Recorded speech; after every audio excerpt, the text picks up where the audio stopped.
On a déjà dit, nous allons rayer Israël et nous allons dire, ah non, vous ne le ferez pas. Eh bien, s'il vous plaît, j'ai parlé avec le Dr Kissinger, qui est un ami depuis 35 ans. Je suis sûr qu'il serait très intéressé par cette conversation, par la vision que présente le sénateur Obama. Moi, je connais le Dr Kissinger depuis 35 ans et je suis certain que lui ne dirait pas que des contacts présidentiels devraient avoir lieu comme ça. Bien sûr, on encourage les contacts, les négociations à d'autres niveaux. On le fait sans cesse. Bon, il faut passer. Le sénateur Obama ne fait que jouer avec les mots quand il parle de préparation. Je me sers des mêmes mots que vos conseillers. Bon, une autre question. La Russie. Sénateur Obama, vous d'abord. Comment voyez-vous nos rapports avec la Russie? Sont-ils un concurrent, un ennemi, un partenaire?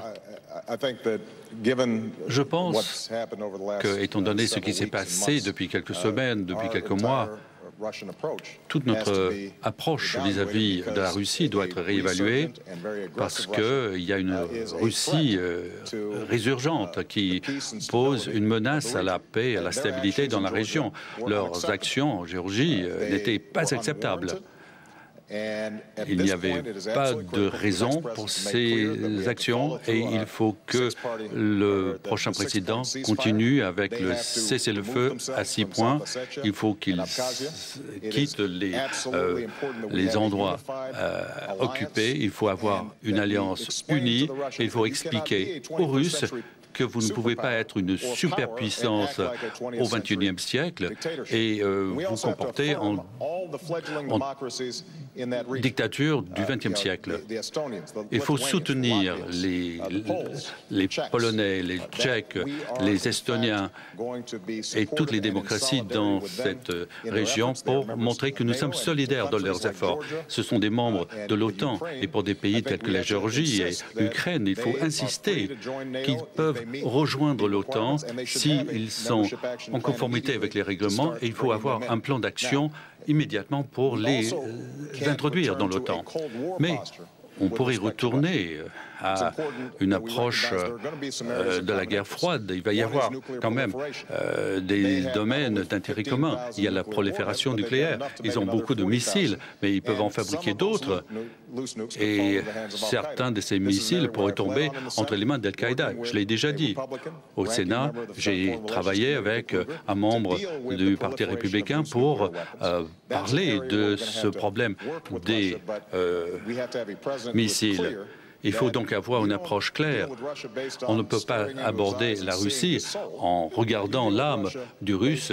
Il faut aborder la Russie en voyant quels sont les intérêts de la sécurité pour les États-Unis et il faut reconnaître que leur façon de se comporter ces derniers temps demande une réponse active. Eh bien, j'ai été intéressé d'entendre la réaction du sénateur Obama en ce qui concerne l'agression russe contre la Géorgie. On a parlé des deux côtés qui devaient se restreindre un petit peu. Mais là encore, le sénateur Obama n'a pas compris que la Russie est coupable d'une agression très grave contre la Géorgie. Et la Russie est devenue une nation financée par les pétrodollars et qui est maintenant gouvernée par le KGB, par les apparatchiks. Moi, j'ai regardé dans les yeux de M. Poutine et j'ai vu là 3 lettres, KGB. Donc, ce comportement n'est pas acceptable. Je ne pense pas que nous allons revenir à la guerre froide. Je suis certain que cela ne se passera pas comme ça. Mais je suis certain que nous devons soutenir nos amis et nos alliés. Il ne s'agit pas simplement d'un problème entre la Géorgie et la Russie. Cela concerne l'énergie. Il y a un pipeline qui va de la Caspienne à travers la Turquie et la Géorgie. Mais nous savons que les Russes contrôlent d'autres sources de l'énergie pour l'Europe et ils utilisent ce pouvoir de temps en temps. Ce n'est pas un accident que la présence des États baltes et la Pologne jusqu'à Tbilissi, où j'ai passé beaucoup de temps avec Michal Saakashvili, le jeune président, et bien il y a une solidarité entre ces États. Mais il y a une grande préoccupation parce qu'il y a cette menace russe. La Russie cherche à recréer son empire Eh bien, je pense que les Russes doivent comprendre que nous allons soutenir la présence de la Géorgie et de l'Ukraine dans ce processus naturel d'appartenance à l'OTAN. Et puis, il faut voir que les Russes n'ont pas respecté les accords de cessez-le-feu. Ils ont envoyé des soldats en Ossétie du Sud. Moi, je suis allé là une fois. On a vu une énorme affiche. Et là, c'est en territoire géorgien. Il y avait une affiche avec le portrait de Vladimir Poutine et ça disait « Vladimir Poutine, notre président ». Donc, cela montrait bien les intentions des Russes. Les Russes étaient là pour saisir l'occasion qui se présentait. C'est une situation difficile. Nous devons travailler avec les Russes, mais nous avons le droit de demander que les Russes se comportent de manière qui respecte les frontières nationales et le comportement international. Il faut garder l'œil sur l'Ukraine parce que la Crimée, l'Ukraine sont des endroits très importants. Il y a les bases navales russes qui sont là. Et l'interruption du processus en Ukraine entre Yushchenko et Tymoshenko, c'est un problème très grave. Donc il faut garder l'œil sur l'Ukraine et il faut faire en sorte que les Ukrainiens comprennent que nous sommes un allié. Vous avez des différences?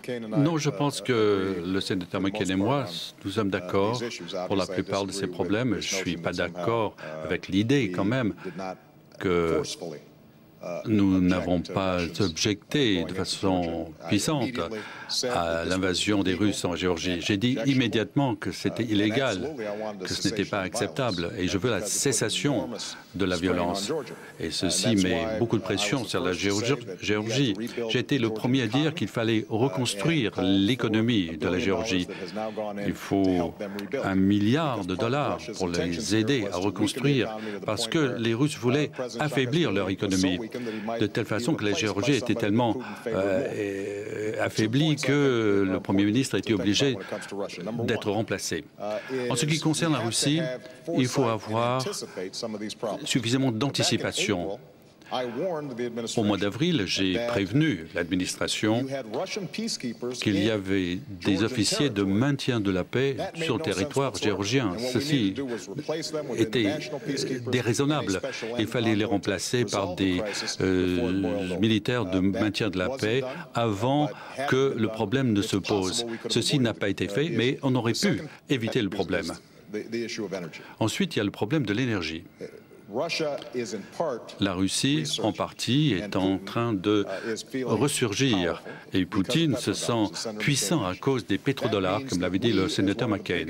Et nous, en tant que consommateurs de pétrole, 25% de la consommation mondiale, il faut avoir une politique de pétrole avec tous les États, avec le Venezuela, avec l'Iran. Et cela veut dire augmenter notre production domestique, nationale, avec l'exploitation offshore. Mais nous n'avons que 3% des ressources et nous nous servons de 25% du pétrole du monde. Donc on ne peut pas simplement forer.